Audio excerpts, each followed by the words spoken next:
په دې ملک کې د امیرانو او د جابرانو خلاف د جدوجہد په حواله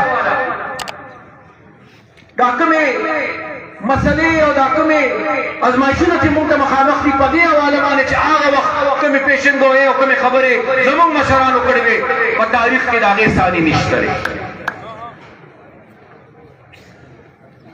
لیډر تش په تقریر نه جوړېږي، لیډر تش په زنده‌باد مرده‌باد نه جوړېږي، لیډر په کردار جوړېږي، لیډر په جدوجہد جوړېږي،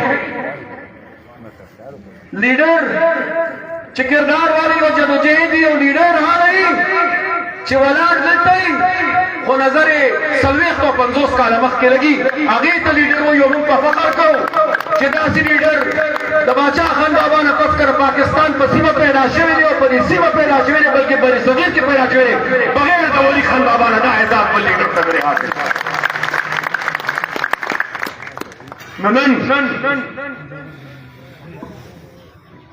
نن موږ د خپلو مشرانو 11 کاله داسې زموږ په صوبه کې یو مخصوص پارټۍ ته حکومت حواله کړی شوی. زه به 5 بجو پورې خبره کوم، سرپاسه 5 به خبره ختموم ځکه چې کومو خلکو د مازدیګر لمونځ نه دی کړی چې هغوی د مازدیګر لمونځ وکړي. بنو ټانک ډیر اسماعیل خان پولیس مفلوج کړی شو، پولیس مجبور کړی شو، پولیس بے بس کړی شو. ډېر همت جرأت او بهادرۍ د خلکو حفاظت کوي. موجوده نظام پولیس دومره بے بس او مجبوره کړو چې هغه نن تش دې ته ناست دی چې هغه خپل حفاظت وکړي.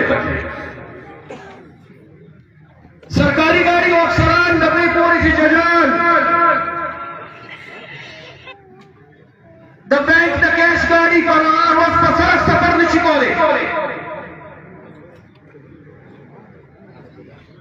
د شپې رنګ په رنګ خلک راوځي، ناکې لګوي.